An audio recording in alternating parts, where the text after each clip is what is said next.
Welcome to Rage Against the Mainstream, your full spectrum source for all things music, insight, and opinion. Today's date is February 14th, 2022. Happy Valentine's Day. My name is Bill, and I'm joined here today with Erik. Hello, hello. You're starting to become like a frequent, frequent flyer on this show now.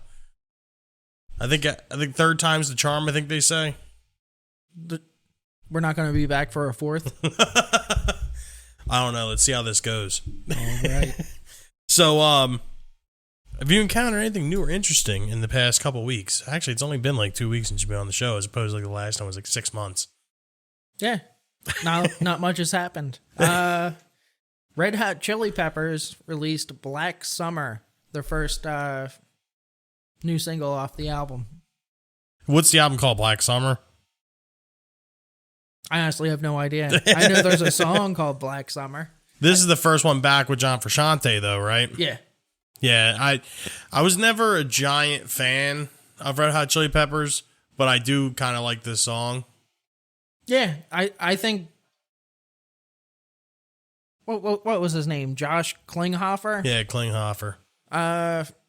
He was all right, but I feel like John's just way much... Yeah.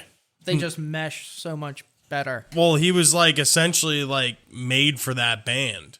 Like he based all of his playing around Red Hot Chili Peppers, and like that was it. Klinghoffer, though, I mean, he was interesting. He was definitely interesting. It's kind of funny that he's in fucking Pearl Jam now.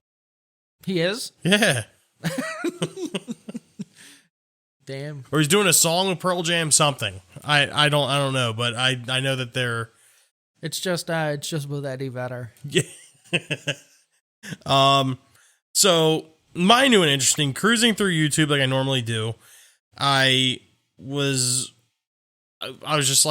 typed in brutal breakdowns is what I typed in.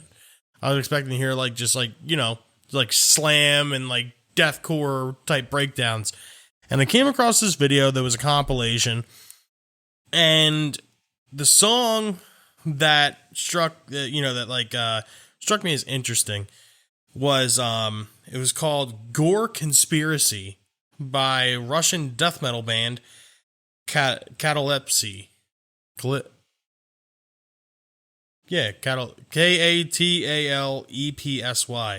Katalepsy. Catlepsy? Catlepsy? I don't know. Anyone listening over there in Russia want to help us out with this one? Super brutal, nasty, like can barely make out with any of the instruments, is like it was recorded like on an iPhone, like with static in the background. I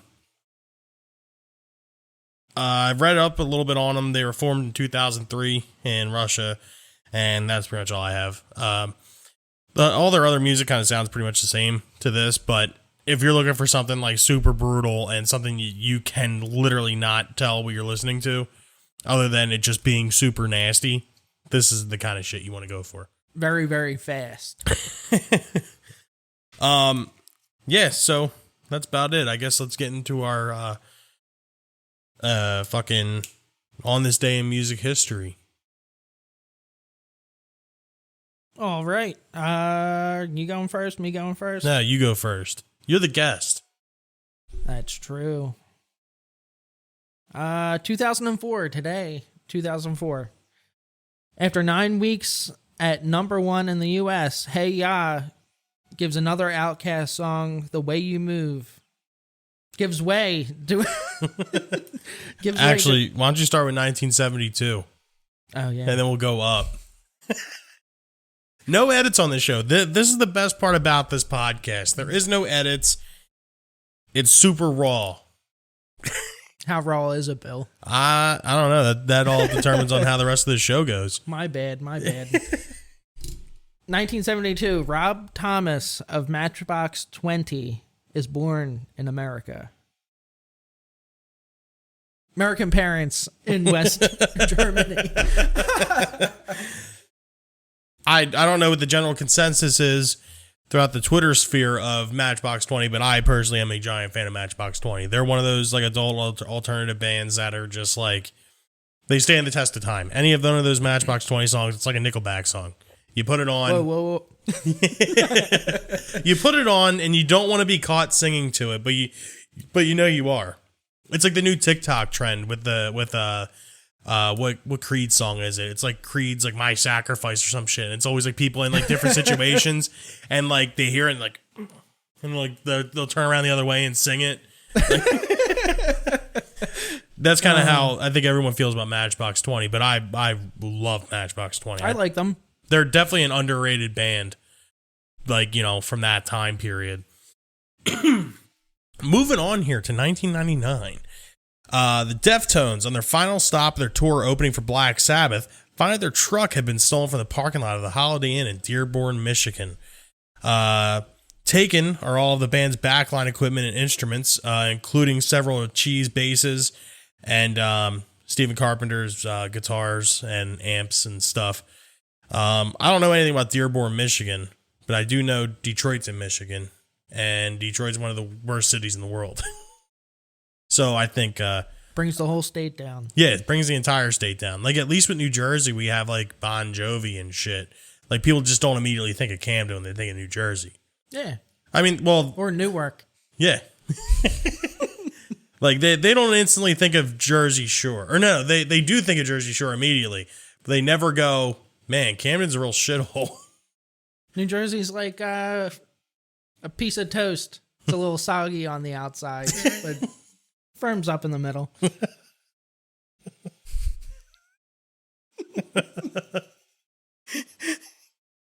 That was good. Oh, it's me. Yeah, it's you. Now you get to read 2004. Yeah, we're back. After 9 weeks at number 1 in the U.S., Hey Ya gives way to another Outkast song, The Way You Move, which has been number 2 the previous 8 weeks, a record for most weeks at number 2 before claiming the top spot. I guess you could say it was a late bloomer in a sense. I personally like The Way You Move more. I think it's a way better song. Hey Ya has the perfect qualities to it being a hit song and, you know, like being like the cookie cutter, like radio single. But I just think The Way You Move has like a better groove to it. It's just like I don't know. In my opinion, I think it's a better song. Yeah. Though Hey Ya had that music video that I remember seeing. The music video was cool until this, like, to this day. Like, and that was the first instance of me probably seeing a Rickenbacker. He was playing one in that video. I do remember the video for The Way You Move, though. I think it was him like wrapping around a bunch of like low riders with big rims. I'm pretty sure that was the video, as was like any rap video in 2004. Yeah, you know, giving a nod there to Slim Thug and Paul Wall, Mike Jones. But yeah, I mean, that it's kind of crazy though that a band held the number 1 and number 2 spot, but like that album, like they weren't even a band anymore. Yeah, like they were completely split up, and it was 2 separate albums essentially, and it's just funny that both of them were number 1 and number 2. Yeah. Did you ever see the Key and Peele skit of like Andre 3000 like going to the coffee shop and Big Boy's there? No. Oh my God, dude, I got something to show you. It's so fucking funny. Last thing here in music history, 2019, Kanye West hires Kenny G to play his sultry saxophone in a room full of roses for his wife, Kim Kardashian, as a Valentine's Day surprise. They end up collaborating with Kenny G, playing on Kanye's Jesus is King track, Use This Gospel. I got a quick question. Yeah. You think Pete Davidson has Kenny G money? I don't think he needs Kenny G money.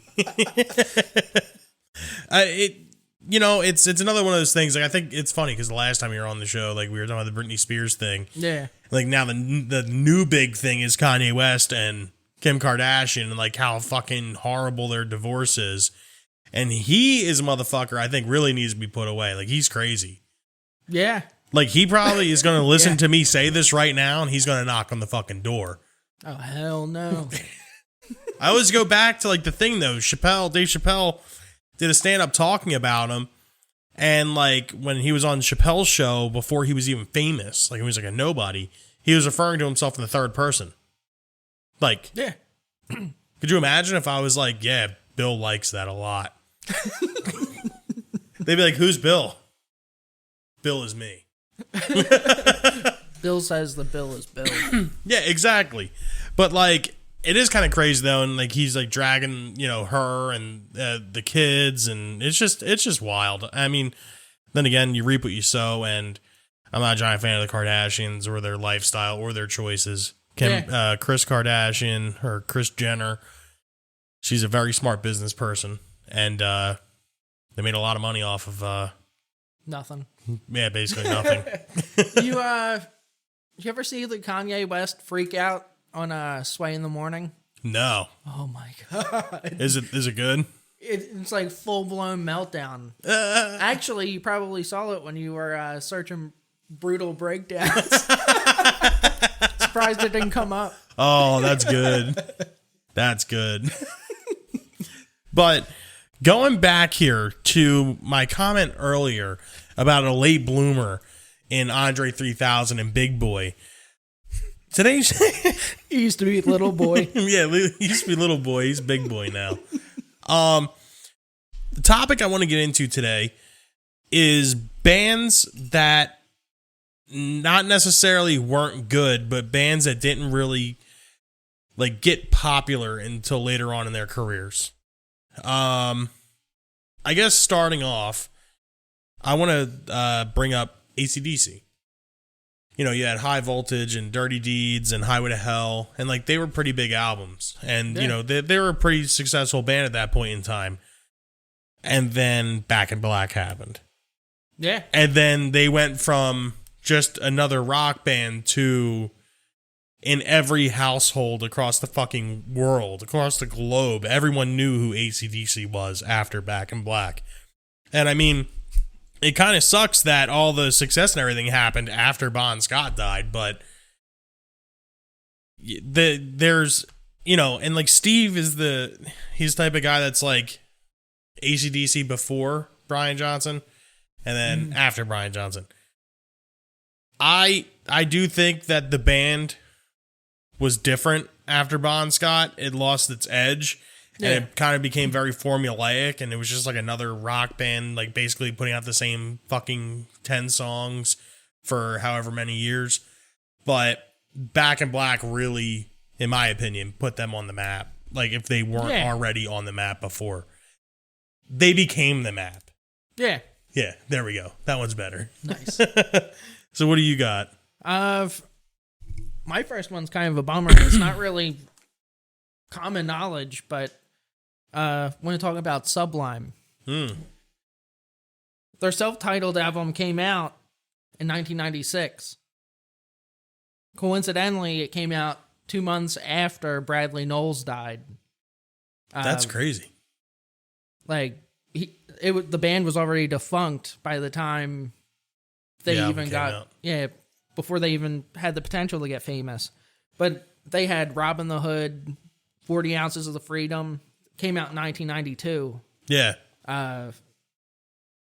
They like that was their breakthrough album was their last album. That's just crazy. And they weren't even a band. I mean, I guess at that point you have less royalties to split up. Yeah, true.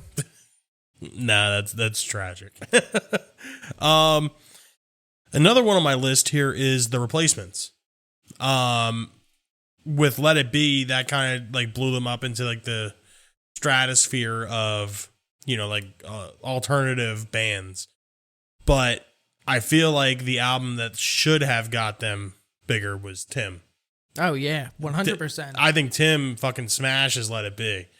And it just sucks that like I've always said it. They came out at the wrong time. Yeah. Like they were literally like 10 years too early. And if anyone has never heard the album Tim by The Replacements, I highly suggest to go listen to it. It is phenomenal. Yeah, it's like alternative rock, like masterpiece. Like Yeah. front to back, it's amazing. It always kind of annoyed me. I saw that one interview that Kurt Cobain did, and he's like, "Yeah, I don't really like The Replacements." I'm like, "What a dick!" Yeah. What do you mean you don't like The Replacements? He's like, the interview was like, "Yeah, you know, like a lot of people around me like The Replacements, and like I'm just like not. This I'm more is of not. a Pixies guy. Yeah, it's just like, what do you mean? Like, what do you mean you don't like The Replacements? Yeah. And like, you can't tell me that Nirvana wasn't somehow shaped or influenced by The Replacements at all. It's just impossible. You can't have one without the other. Yeah, true. Tommy Stinson, dude. Oh, Inside man. joke. My next one up is Sugar Ray. Ooh, that's a good one. Sugar Ray had their breakthrough album was pretty much Floored in 1998.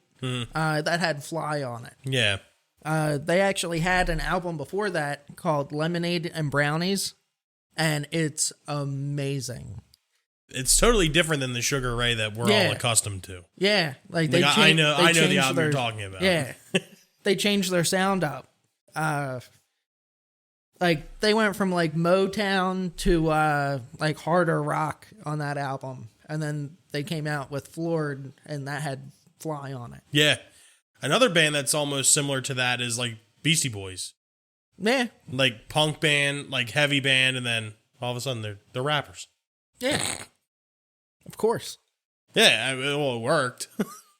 I think it worked. Yeah, Beastie Boys is awesome.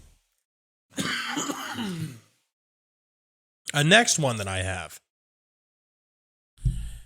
It should come as no surprise if you follow the show and if you're fans of this band that I'm about to bring up, but Pantera. Pantera had released like 3 albums before Cowboys from Hell. Pantera's like tenure was from like 1985 to like 2001. Yeah, So they were a band for 16 years. And they were only like famous for 9 of those years. yeah, and like they don't have a bad album. At all. No, hell no. I mean, like the older, I mean, it's an acquired taste, like Metal Magic and all that other shit. Mm-hmm. It's an acquired taste, but Cowboys from Hell on, there isn't a bad album. Yeah, And it's just kind of funny that, and this is like another instance too, where they completely changed their sound. They completely changed. It was a night and day difference. And they basically spawned an entire new genre in music. yeah, they really did. Yeah, they 100% did. And it's just funny, and it's kind of disheartening that, you know, like Dimebag had to pass, like as he was getting ready for a second, you know, thing of success with music. Yeah, Because they had worked, him and Vinnie Paul, they had worked so hard for this, and then, you know, like they only reaped the benefits for what, 12 years? He was killed in 2004. So, yeah, they only reaped the benefits for 12 years, and it's just like they had another 12 of like super hard work before it. yep. It's just crazy, but yeah, Pantera. Undeniable. Domination. My next suggestion is Daft Punk. Their album Homework that came out in 1997. Yeah. That was the album before Discovery in 2001. That was like their blow up into the stratosphere. Yeah. Is that the one that had One More Time on it? Discovery was. Discovery was, yeah. Yeah, they had Homework that had Defunk on it. Yeah. Oh no, like that song's amazing. Yeah. Like they were it was kind of weird because where they came out, they were like so far removed from the 80s that what they were doing was fresh. Like, but with new technology. So, oh, yeah. Like, they came out and they like set the freaking world on fire with Discovery, and then Random Access Memories, their last album, was amazing. Like, that's a perfect electronic album. Well, what's funny is I watched it was a documentary. It was called What We Made or something. It was an EDM documentary, and they didn't even like bring up Daft Punk at all. Like, it was all like focused on like Calvin Harris or whatever the fuck that kid's name is, and like DJ fucking Tiesto or some shit. I don't fucking know, but it was basically like a bunch of fucking jerk offs, and it was just like it was a very good documentary. And I don't mean to call them jerk offs. It's just the way I'm talking.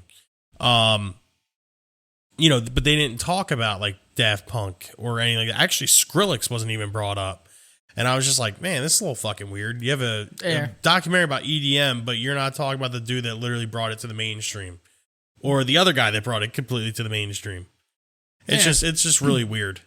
But Skrillex is just weird.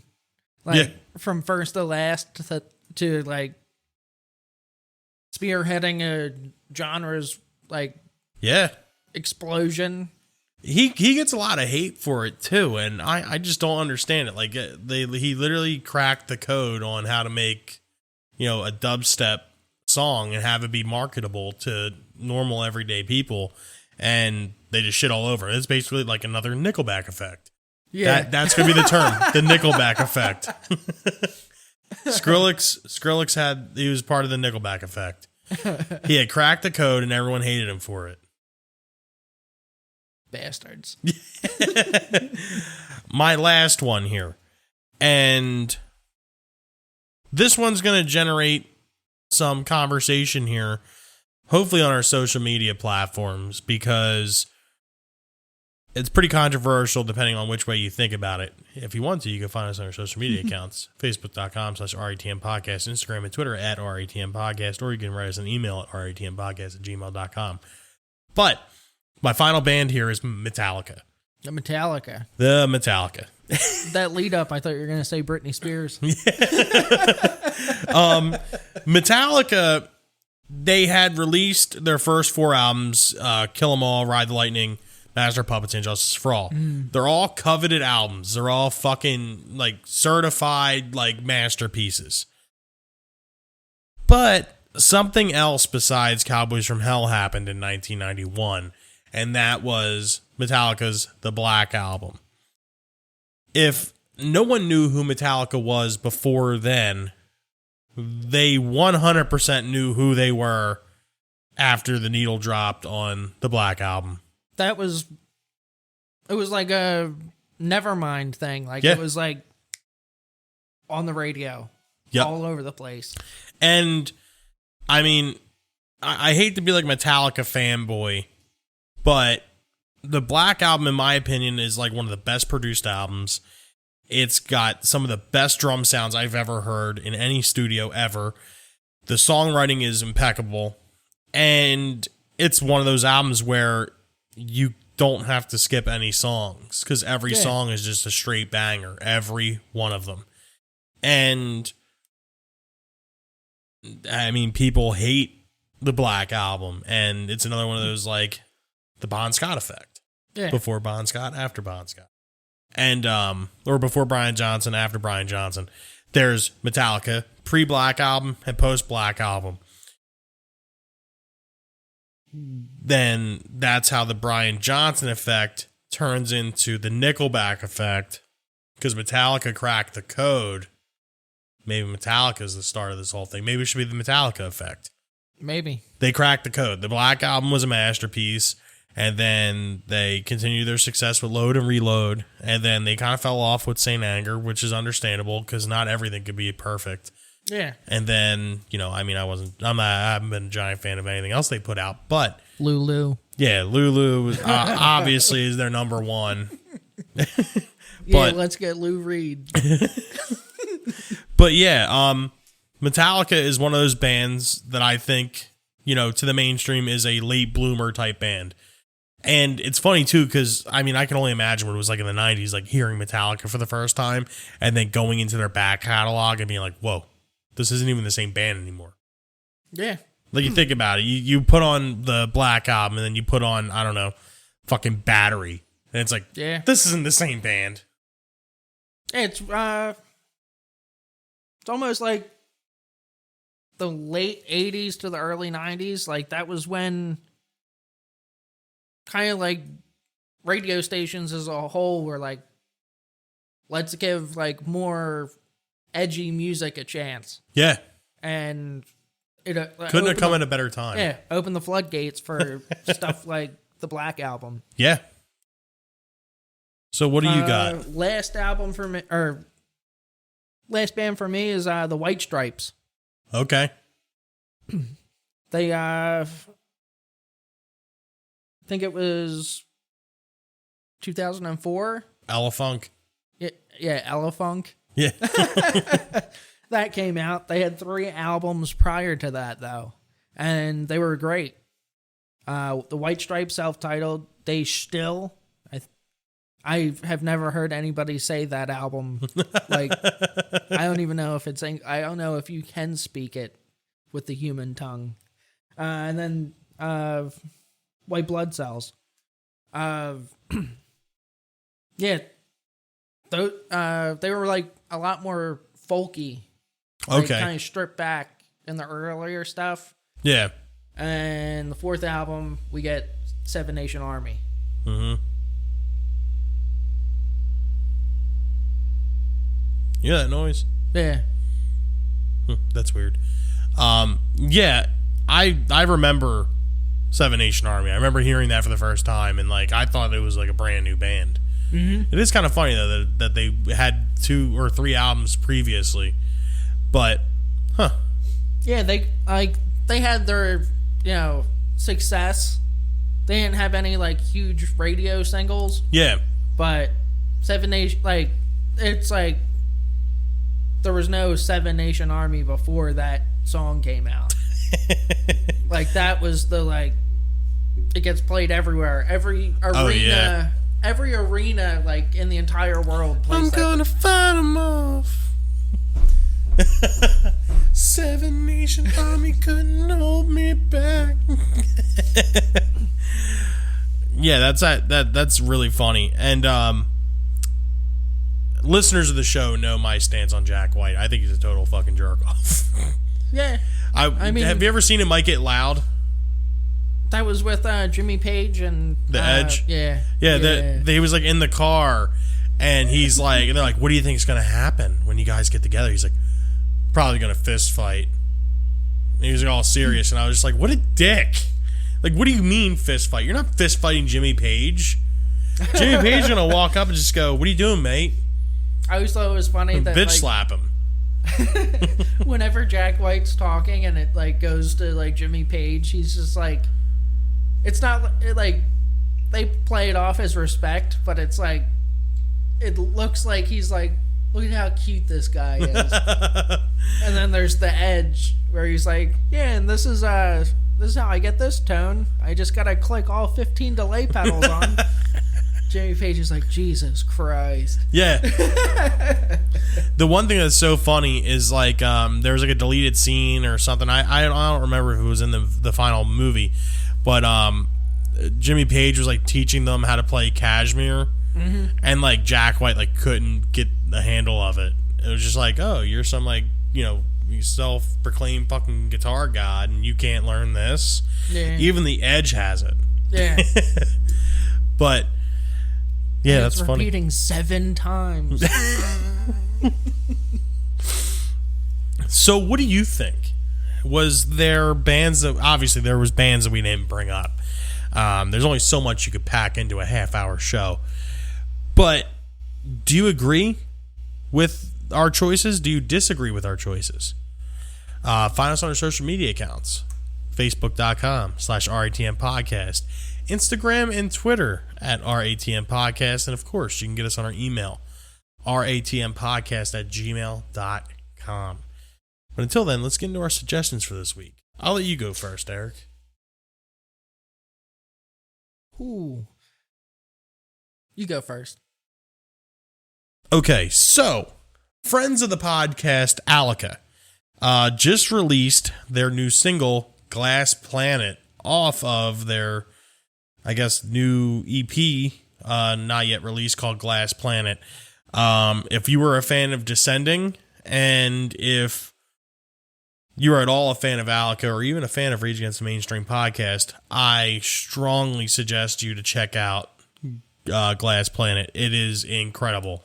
It's another one of those from start to finish, super brutality, and, you know, the vocals from RJ. It's just a extremely good song.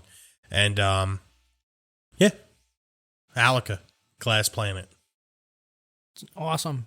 I'll be checking it out. My suggestion this week is Short Circuit by Daft Punk. Okay. At first I thought you were getting ready to say like Short Circuit, like Johnny Five Short Circuit. No.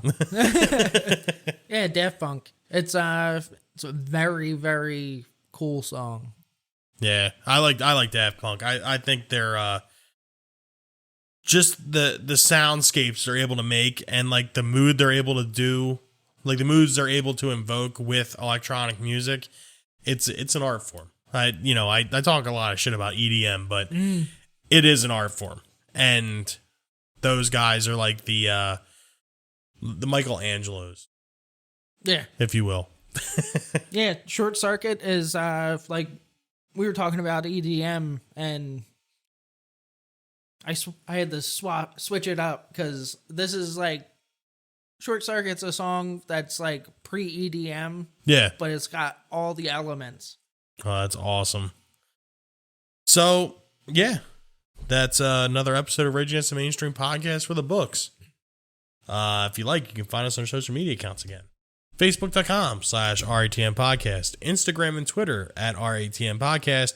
And of course, if those characters aren't enough, you can write to us, ratmpodcast@gmail.com. Oh, and don't forget, YouTube search Rage Against the Mainstream Podcast. The more views you give us and the more subscriptions you give us, the easier it's going to be to say this whole thing. It could eventually be like youtube.com/RATM Podcast. But instead, right now, it's like youtube.com/search/?XZP2145 or something along those lines. But, yeah, so find us on our social media accounts, email us, watch our videos. We do this for you. So on that note, this is another episode of Rage Against the Mainstream Podcast. I want to thank you all for listening. My name is Bill. My name is Eric. Have a good night, guys. Thanks for listening.